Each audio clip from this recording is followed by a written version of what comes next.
When we think of the Mercedes-AMG G63 today, we picture a luxury beast, brash, bold, and brutally fast.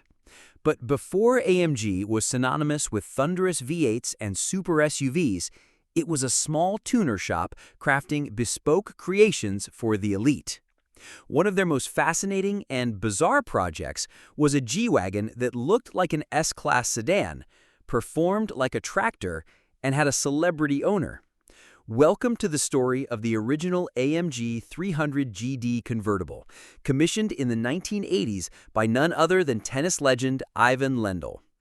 Currently on display at the Petersen Museum in Los Angeles as part of the Totally Awesome exhibit celebrating 1980s and 90s automotive culture, this rare G-Wagon isn't just a curious footnote in Mercedes history, it's a true unicorn.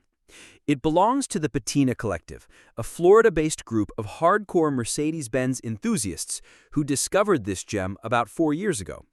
It's one of only a few custom G-Wagons modified by AMG before their official merger with Mercedes-Benz. So, how did this oddball creation come to be? In the early 80s, Ivan Lendl, then a dominant force in world tennis and a Mercedes-sponsored athlete, stumbled upon a two-door G-Wagon convertible during a visit to Mercedes.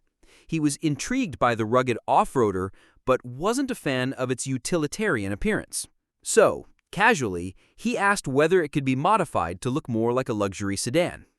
The Mercedes rep pointed him in the direction of AMG, and what followed was a collaboration that blended military might with limousine luxury. AMG gave the G-Wagon a facelift, literally. They transplanted the headlights and grille from the W116 S-Class, giving the boxy off-roader a strangely dignified look. Custom AMG bodywork, front and rear bumpers, BBS wheels, and a full-body paint job completed the visual transformation. Inside, the upgrades continued with blue leather Recaro seats, turning the bare-bones cabin into something far more premium. This wasn't just the G-Wagon with a new face, it was a statement piece, merging the best of 1980s German engineering with elite athlete glamour.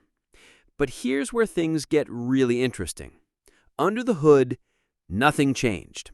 That's right, this AMG didn't receive the performance enhancements we now associate with the brand. It retained the stock 3-liter inline-six diesel engine, which churned out a modest 87 horsepower and 127 pound-feet of torque. To put that in perspective, it took nearly 25 seconds to accelerate from 0 to 60 miles per hour. Today's G63s can do it in under 4 seconds. Despite the lack of speed, the vehicle stood out in America, where G-Wagons were not yet sold by Mercedes. When Lendl moved to Connecticut, he brought the car with him, making it a true one-of-one on U.S. roads. In an era where Land Rovers ruled the off-road elite, this custom AMG was a quiet rebel in designer wheels. Fast forward to 2025, and this rolling curiosity now garners admiration from collectors and historians alike. It represents a fascinating slice of automotive history when AMG was still independent and customization was truly bespoke. It's a glimpse into a time before horsepower wars and factory-tuned monsters, when personality mattered more than speed.